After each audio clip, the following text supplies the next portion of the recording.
잠깐만요. 전쟁이 터졌습니다. 중동에서요. 보통 이러면 어떻게 되죠? 주식 내려가고, 달러 오르고, 금 오르고. 이게 우리가 그동안 상식처럼 알고 있던 얘기잖아요. 경제 뉴스 조금만 봐도 나오는 이야기입니다. 그런데 지금 실제로 일어나고 있는 일은 조금은 다릅니다. S&P 500은 3% 내렸습니다. 나스닥은 2% 빠졌고요. 심지어 금도 5% 떨어졌습니다. 그런데 딱 하나, 비트코인은요? 11% 올랐습니다. JP 모건 데이터 기준입니다. 어디서 읽은 카도라 얘기가 아니에요. 잠깐, 그럼 지금까지 비트코인은 위험 자산이야, 전쟁 나면 제일 먼저 팔아야 해, 이렇게 생각하셨던 분, 그 생각 오늘 이 영상 보고 나면 진지하게 다시 생각해 보시게 될 겁니다. 오늘 이 영상에서 여러분이 가져갈 것 딱 3가지입니다. 첫 번째, 왜 전쟁이 터졌는데 비트코인이 올랐는지 그 진짜 이유. 두 번째, 지금 코인판에서 벌어지고 있는 구조적인 변화, 그게 뭔지. 블랙록, 하이퍼리퀴드, 스테이블 코인, 이 3가지가 연결되는 그림. 세 번째, 초보 투자자인 여러분이 지금 이 흐름을 보면서 오늘 당장 뭘 확인해야 하는지. 자, 시작합니다. 솔직히 말하면 저도 이 데이터 처음 봤을 때 한 번 더 확인했습니다. 이란 전쟁이 공식적으로 시작된 건 2026년 2월 28일입니다. 그날부터 약 14일에서 17일간 주요 자산들이 어떻게 움직였는지 보겠습니다. 비트코인은 11% 올랐습니다. S&P 500은 3% 내렸고요. 나스닥은 2% 빠졌습니다. 그리고 전통적인 안전자산으로 불리는 금은 5% 떨어졌습니다. 연합뉴스, CNBC, JP모건 리서치에서 동일하게 인용된 수치입니다. 자, 이거 어떻게 해석해야 할까요? 금융교과서에서는요, 위기가 오면 위험자산은 팔리고 안전자산으로 돈이 몰린다고 나와 있습니다. 금, 달러, 미국 국채. 이게 전통적인 도피처 3인방이었는데 이번엔 금이 오히려 5% 떨어졌습니다. 왜 이런 일이 벌어진 걸까요? 간단하게 설명드릴게요. 금은 물리적으로 보관하고 이동하는 데 제약이 있습니다. 전쟁이 나면 실물자산 이동이 오히려 더 어려워지는 겁니다. 반면 비트코인은 인터넷 연결만 되면 전 세계 어디서든 24시간 이동 가능합니다. 전쟁 중에도, 주말에도, 새벽 3시에도요. 이게 바로 요즘 사람들이 새롭게 주목하기 시작한 디지털 자산의 편의성 프리미엄입니다. 물론 이게 비트코인이 완벽한 안전자산으로 확정됐다는 얘기는 아닙니다. 단언하기는 어렵고 저도 그렇게 말씀드리고 싶지 않아요. 다만 이번에 하나는 분명해졌습니다. 위기 상황에서 자산을 빠르게 이동시키고 보관하는 수단으로서 디지털 자산의 가치가 다시 한번 증명된 겁니다. 근데 이게 그냥 개인 투자자들이 불안해서 코인 샀다는 얘기냐? 그건 아닙니다. 진짜 흥미로운 건 기관 쪽이에요. 세계 최대 자산운용사 블랙록 아시죠? 운용자산만 10조 달러가 넘는 곳이에요. 그 블랙록이 지난주 단 7일 동안 비트코인 현물 ETF인 아이빗을 통해서 6억 달러어치 비트코인을 매수했습니다. 한화로 환산하면 약 8,700억 원입니다. 일주일 만에요. 자, 여기서 중요한 심리적 포인트가 있습니다. 여러분이 코인 사려고 할 때 어떤 생각 드세요? 지금 이런 생각 들지 않으세요? 아, 지금 들어가면 늦은 거 아닐까? 떨어지면 어떡하지? 이게 완전히 자연스러운 반응입니다. 그런데 블랙록은 반대로 생각해요. 기관 투자자들은 시장이 불안할수록 오히려 구조적 포지션을 잡는 시기라고 봅니다. 쉽게 말하면 이렇게 되는 겁니다. 다들 무서워서 못 살 때 우리는 싸게 산다. 블랙록이 이 시기에 매수를 늘렸다는 건 단순한 투기 수요가 아닙니다. 포트폴리오 안에 디지털 자산을 구조적으로 편입하는 흐름이라는 뜻이에요. 비트코인 현물 ETF 전체로 보면 지금 3주 연속으로 순유입이 이어지고 있습니다. 개인이 아니라 기관들이 사고 있다는 신호입니다. 이더리움 얘기도 빠질 수가 없습니다.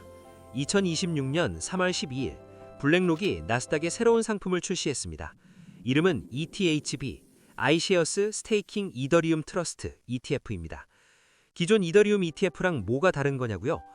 쉽게 비유하면 이렇게 생각하시면 됩니다. 기존 이더리움 ETF는 금 ETF처럼 이더리움 가격만 추종합니다. 배당이 없어요. 그런데 ETHB는요? 이더리움 가격 추종에다가 스테이킹 보상, 그러니까 이자까지 받는 구조입니다. 마치 예금 통장에서 이자 받는 것처럼요. 스테이킹이 뭐냐면요, 이더리움 네트워크 검증에 참여하고 그 대가로 보상을 받는 겁니다. 쉽게 말하면 이더리움으로 이더리움을 버는 구조예요. 상장 첫날에 1,500만 달러 거래량이 나왔고 100억 달러 이상의 자산으로 시작했습니다. 이게 왜 중요하냐면요. 지금까지 기관 투자자들이 이더리움 ETF를 살 때 수익률이 없다고 했거든요. 주식처럼 배당도 없고 채권처럼 이자도 없으니까요. 근데 ETHB는 그 논리를 깨버렸습니다. 디지털 자산에서도 수익률 기반 투자가 가능하다는 걸 증명한 겁니다. 이더리움이 보름사에 15% 가까이 뛴 것도 그냥 나온 흐름이 아니에요. 자, 이제 이 영상에서 제가 가장 하고 싶었던 얘기입니다. 하이퍼 리퀴드 들어보셨어요? 모르시는 분들도 있을 텐데요. 지금 코인판에서 가장 빠르게 성장하고 있는 온체인 파생 상품 거래소입니다. 쉽게 말하면 코인 기반의 선물 거래소예요. 근데 이곳에서 요즘 뭘 제일 많이 거래하는지 아세요? 원유입니다. 석유요.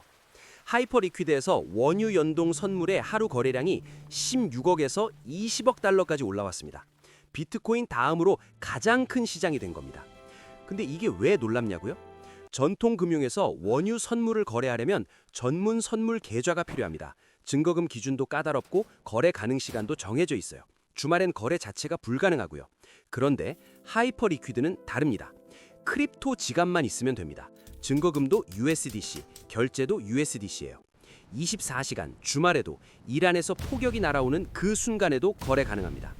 비율을 하나 들어볼게요. 기존 원유 선물 시장이 평일 낮에만 여는 은행이라면 하이퍼 리퀴드는 365일 24시간 여는 편의점입니다. 그것도 지갑 하나만 들고 가면 되는. 전쟁이 주말에 터졌을 때 은행 문은 닫혀 있었는데 편의점은 열려 있었던 겁니다. 그 결과가 하루 20억 달러 거래량이에요. 실제로 이란 전쟁 격화 이후에 전통시장이 문을 닫은 주말마다 하이퍼 리퀴드에서는 미결제 약정이 급증했습니다. 13억 3천만 달러까지 치솟았거든요. 이제 이 모든 게 연결되는 핵심 개념 얘기를 해야 할 것 같습니다. 스테이블 코인입니다. 지금 이런 생각 드시는 분 있을 겁니다. 스테이블 코인, USDP, USDC, 그거 코인 살 때 쓰는 중간 돈 아닌가요? 맞습니다. 예전엔 그랬어요. 근데 지금은 달라졌습니다. 몇 가지 사례를 보겠습니다. 나이지리아는 전 세계에서 스테이블 코인 보유 비율이 가장 높은 나라 중 하나입니다. 이 나라 사람들이 왜 USDT를 쓰는지 아세요? 자국 통화인 나이라가 인플레이션으로 가치가 계속 무너지거든요. 이 사람들한테 USDT는 투자 수단이 아닙니다. 생존 수단입니다. 이 사람들한테 USDT는 그냥 디지털 달러예요. 필리핀과 인도에서는 해외 송금 수단으로 스테이블 코인이 자리를 잡고 있습니다. 기존 은행 송금보다 수수료가 낮고 속도도 빠릅니다. TRM 랩스의 2025 가상자산 채택 보고서에 따르면 전 세계 가상자산 채택률 상위 국가 중에 인도, 필리핀이 포함되어 있습니다. 그리고 지금 이란, 레바논 같은 전쟁 지역에서는요. 스테이블 코인이 현지 재화를 보관하는 수단이 됐습니다. 은행이 문을 닫아도 환율이 폭락해도 인터넷만 되면 내 자산을 지킬 수 있으니까요. 이게 뭘 의미하냐면요. 스테이블 코인은 이제 단순한 코인 거래 매개체가 아닙니다. 전 세계 금융 인프라의 일부가 된 겁니다. 숫자로 보겠습니다. 2025년 상반기 기준으로 전 세계 스테이블 코인 거래량은 4조 달러를 넘었습니다. 전년 동기 대비 83% 증가한 수치예요. 단순히 거래소 아래서 코인 사고 파는 데 쓴 게 늘어난 게 아닙니다. 실제로 돈을 보내고 저장하고 결제하는 데 쓰이는 영역이 넓어지고 있다는 신호입니다. 자, 이제 전체 그림을 한번 그려보겠습니다. 초기 코인 시장이 뭐였냐면요. 비트코인이랑 이더리움 사고 파는 거였습니다. 그게 다였어요. 그 다음 단계가 스테이블 코인 중심의 디파이, 탈중앙화 금융입니다. 거래소, 대출, 예금, 이게 온체인에서 다 돌아가기 시작했죠. 그리고 지금은요. 전통 금융자산이 온체인으로 들어오고 있습니다. 바이낸스가 최근에 뭘 출시했는지 아세요? 블랙록이 운용하는 iShares MSCI 한국 ETF, 티커로는 EWY입니다. 그걸 기초자산으로 하는 무기한 선물 파생 상품이에요. 이 ETF 안에는 삼성전자, SK하이닉스, 현대차 같은 한국 대형주들이 담겨 있습니다.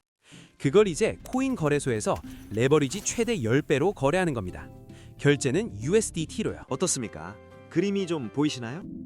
비트코인에서 이더리움으로, 이더리움에서 스테이블 코인으로, 스테이블 코인에서 디파이로, 그리고 이제는 전통 자산까지 온체인 금융이 전통 금융의 영역으로 계속 확장되고 있습니다. 그 중심에 스테이블 코인이라는 공통 결제 레일이 있고요. 그리고 이 과정에서 아직 온체인으로 이동하지 않은 자산들이 있습니다. 부동산, 채권, 다양한 원자재. 이게 다음 스테이지입니다. 어떤 자산이 아직 온체인에 없는지를 고민해보는 것 자체가 지금 이 시장을 이해하는 좋은 출발점이에요. 좋습니다. 여기까지 들으셨으면 이런 생각 드실 겁니다. 알겠는데 나는 뭘 해야 해요? 솔직하게 말씀드릴게요. 저는 여기서 이 코인 사세요, 저 코인 사세요를 드릴 수가 없고 드려서도 안 됩니다. 투자 결정은 여러분이 직접 하셔야 해요. 다만 지금 이 흐름을 이해하기 위해 오늘 당장 할 수 있는 것 3가지만 말씀드리겠습니다. 첫 번째, 비트코인 현물 ETF 자금 흐름을 확인해 보세요. 팔사이드 또는 코인데스크에서 비트코인 현물 ETF 일간 자금 유입과 유출을 무료로 볼 수 있습니다. 기관 자금이 들어오고 있는지 나가고 있는지, 이게 시장 분위기를 읽는 기본 지표입니다. 주가 차트 보듯이 한 번씩만 확인해도 시장 감이 확 달라져요. 두 번째, 스테이블 코인을 작은 금액으로 직접 경험해 보세요. 거래소 계좌 있으신 분들은 1만 원, 2만 원어치 USDC를 사보세요. 가격이 안 변합니다. 달러에 고정돼 있거든요. 이게 스테이블 코인이 뭔지 머리로 이해하는 것보다 훨씬 빠르게 감을 잡는 방법입니다. 환율 해지 수단으로도 활용할 수 있다는 것도 직접 경험하면 훨씬 자연스럽게 이해가 돼요. 세 번째, 내가 알고 있는 자산 중 아직 온체인에 없는 자산이 뭔지 생각해 보세요. 이건 투자 아이디어를 찾는 연습입니다. 부동산, 금, 예술품, 탄소 크레딧, 이것들이 온체인으로 이동하는 흐름이 앞으로 수년간의 큰 테마예요. 당장 투자 안 해도 됩니다. 생각해보는 것 자체가 공부거든요. 자, 오늘 다 정리해 보겠습니다. 이번에 벌어진 일이 이상한 게 아닙니다. 세계가 바뀌고 있는 겁니다. 전통금융에서 가르쳐준 공식, 전쟁 나면 금 사라, 안전자산으로 피해라. 이게 아직 완전히 틀린 건 아닙니다. 하지만 점점 더 많은 사람들이 디지털 자산을 새로운 선택지로 인식하기 시작했다는 건 이번에 꽤 명확하게 증명됐습니다. 블랙록이 일주일에 6억 달러 사고, 스테이킹 ETF 출시하고, 하이퍼리퀴드에서 원유 선물 하루 20억 달러 터지고, 나이지리아 사람들이 USDT로 월급 받고, 바이낸스에서 SK하이닉스 레버리지 거래하고, 이게 다 따로 노는 얘기가 아닙니다. 온체인 금융이 전통 금융 시스템을 빠른 속도로 감싸고 있다는 하나의 큰 이야기입니다. 여러분이 초보 투자자여도 괜찮습니다. 아직 아무것도 안 사셨어도 괜찮아요. 중요한 건 이 흐름을 이해하고 있느냐 없느냐거든요. 이 영상 보신 여러분은 이미 한 발 앞서 있습니다. 오늘 영상이 도움이 되셨다면 구독 버튼 한번 눌러주세요. 이런 흐름 저 혼자 알기 아까워서 계속 만들고 있거든요. 좋아요도 눌러주시면 더 많은 분들한테 이 내용이 전달됩니다. 알고리즘이 그렇게 작동하거든요, 솔직히. 댓글로 지금 코인 갖고 있다 혹은 아직 없다 한마디만 남겨주세요. 여러분이 어느 단계에 있는지 파악해서 다음 영상 내용 맞춰볼게요. 다음 영상에서는요, 스테이블 코인이 한국 제도권 안으로 들어오려는 움직임, 디지털 자산 기본법 얘기해드릴 겁니다. 이건 코인 투자자뿐만 아니라 예금하는 모든 분이 알아야 하는 내용이에요. 그때 봬요. 너구리였습니다.